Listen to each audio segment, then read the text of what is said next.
Let me ask you something today. Are you too busy? If you are, God has something for you to do. One thing that I've noticed is that God doesn't call any lazy people. Most of the time, God calls people that are already too busy. Because the people that are busy are people that want to get things accomplished. And I've noticed that God doesn't call anybody who's sleeping.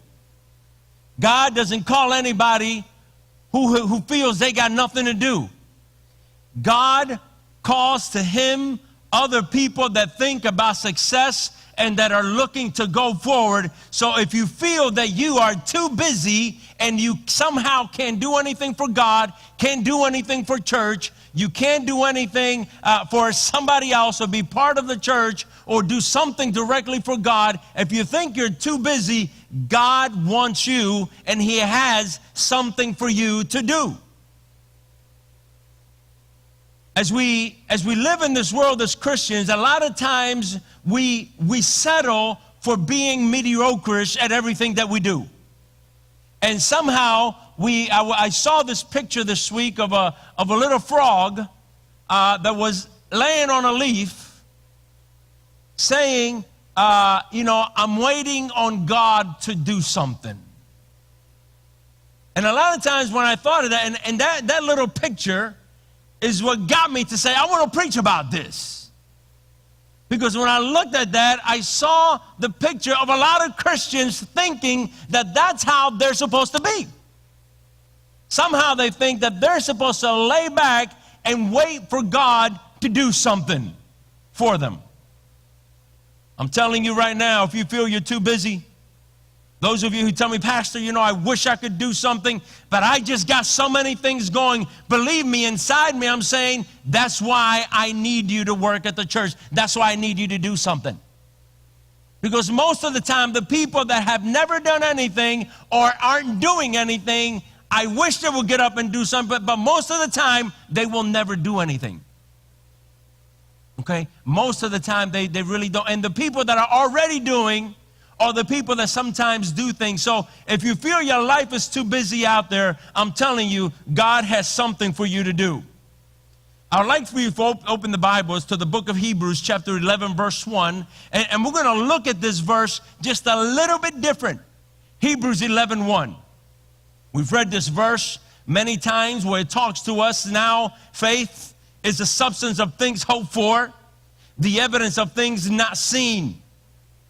Now, faith is the what? Faith is the what? Substance of things what? Faith is the what? Substance of things what? Hoped for. The evidence of things not seen. But it says that faith is the substance of things what? Hoped for. We usually read this verse, and we usually read this verse to talk about faith, to see what faith is. But today, I want to take the emphasis off of faith, and I want to put it on hope instead of faith. Because it says that faith is the substance of hope. Faith is, when we talk about substance, is that which is a thing with something consists of. Physical matter or material, form or substance. What is something? What is it full of? What does it consist of? What is it? And it says that hope is full of and consists of what? Of faith. But if you don't have no hope, why would you need faith? You see where I'm going? If you don't have no hope, why would you need faith? You need faith to be able to accomplish something that you hope for. So what I'm telling you here today is that we as Christians, we must hope for something. We must have something we want to shoot at. We must have something that we want to accomplish. Only when you have that, then you can exercise faith to be able to accomplish that. The important word here, this word is hope. Some people don't need faith because they don't have any hope. They can't shoot because they don't have nothing to shoot at. They can't run because they have no finish line to run too. When we've been practicing marathons, I said, listen, we've been running on Sundays, but we need to get involved in a marathon 6 or 7 months from now, because I need to have something to get me going. So I know that I'm practicing for something. I know that I'm running for something. I can't just run to run. I need to know that there's something waiting for me, a hope that I want. And I want to motivate you here today, here as Christians, that don't just settle to live life and to make it every week to church. God has something bigger and greater for you. And it's not just with the church. It is with your businesses. It is with your life. It is with everything that you have. God wants his children. God wants his children to be successful at everything that they do. And God wants his children to have hope. Only when you have the hope of something is when you can practice faith to accomplish that hope. Hope is your bucket, and faith is what you fill it with. Hope is your bucket, and faith is what you fill it with. Do you have a bucket to put some faith in today? Do you have a bucket to put some faith in today? Do you have something that you want to accomplish? Something that you want to get to? Do you feel a calling from God? Maybe God has a business in mind. Maybe you are planning something that God has put in your heart, and you see it there, but somehow you don't see how you can accomplish that. That's your bucket. And when you have a bucket, you can put some faith in it. But until you have a bucket, you don't have any faith. You can't put any faith in it. I want to talk to you today also about the two dimensions. Your dimension and my dimension. One of the problems that we have a lot of times is that everything that we work for, we work within our own dimension. Our dimension is limited by your surroundings. Your dimension, my dimension, is limited by our parents. It's limited by the way we were brought up. Our dimension is limited by our financial situation, what I can do, what I can't do. Our dimension is limited by who we are. Our dimension is limited by the kind of culture we come from. Our dimension is limited by that. So whenever we sometimes see and God puts a vision for us and puts it before us for us to accomplish it, and puts that hope out there for us, we start looking at our own dimension and we start saying, I don't have any money. You know, we came in here, well, this place sits 650 people. Believe me, people, I got a place that seated 650 people on purpose. I did not go out there and look for a place that held 80 people. I look for a place where there are only 20 or 30 of us that started getting together. I look for a place for 650 people because I have hope. And because I have hope, I have a bucket to put some faith in. And we know we're going to fill this place up. And we know we're going to become the church that God wants us to be for his glory. What is your hope? What is a dream that you have? Or maybe God has put that in your mind. Maybe God has put some things you want to accomplish, and you are judging whether you're going to accomplish that by your dimensions. Maybe you're saying, I don't have any money. Maybe you're saying, I don't know how to do that. Or maybe you're saying, I don't have the right contacts. Or maybe you're saying, I already have too much to do. And therefore, you are judging the possibilities of everything that you can do according to your own dimension. You got people born with no legs. Maybe they should say, well, I got no legs. I'm going to sit here. I can't walk. But yet they go outside of their dimension. You got people born with no legs and no arms. And they're out there swimming in swimming pools and jumping in pools. No legs, no arms. See, they don't sit there and say what I can't do. They look and they think beyond themselves.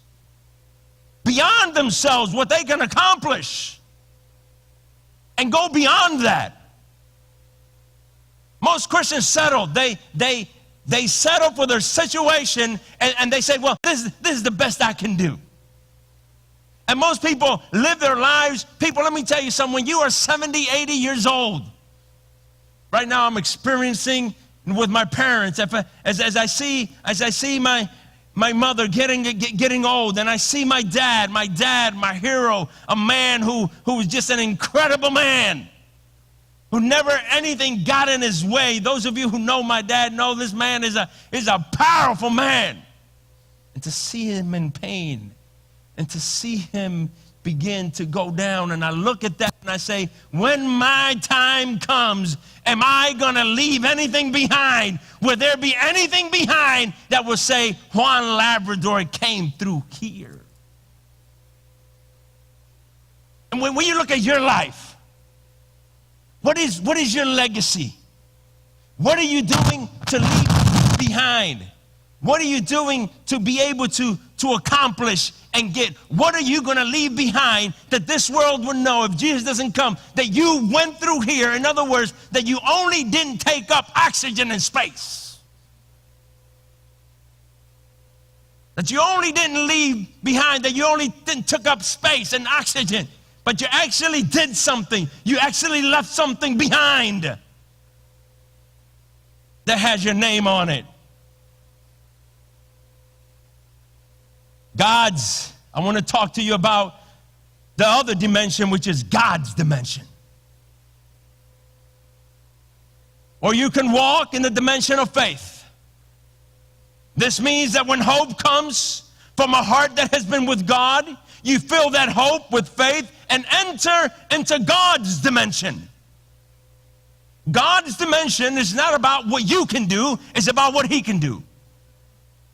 God's dimension is about a God who resurrected Lazarus from the dead.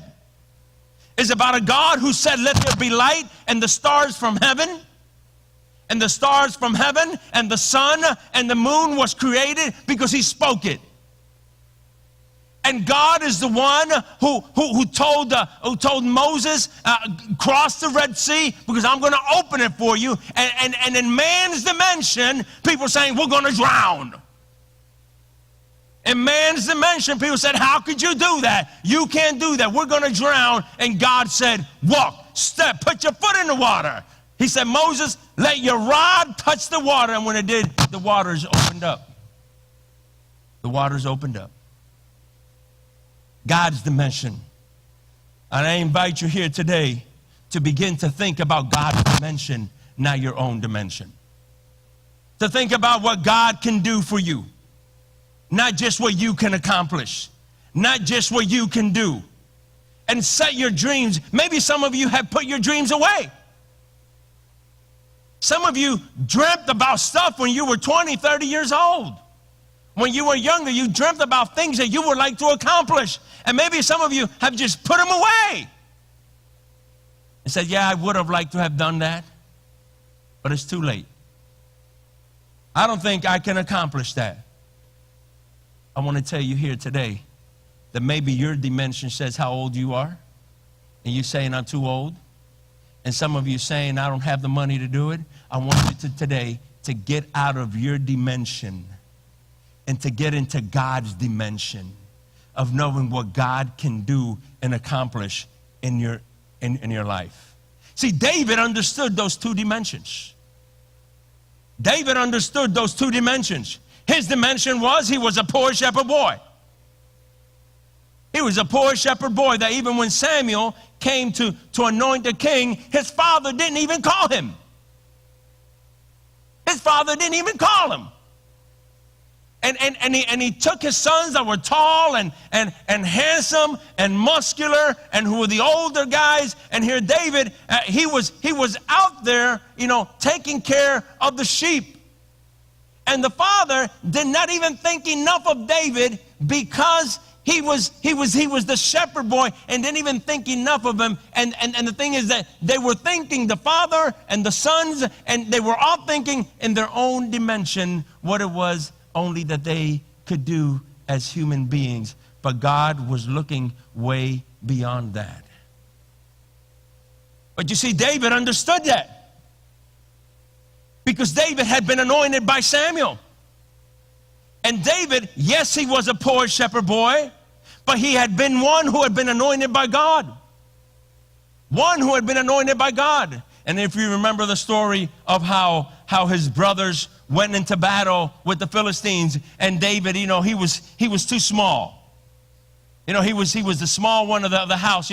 How could he go to fight? How could he go? So his father said, David, I want you to go and take food to your brothers. You see, David's brothers were captured by their human dimension.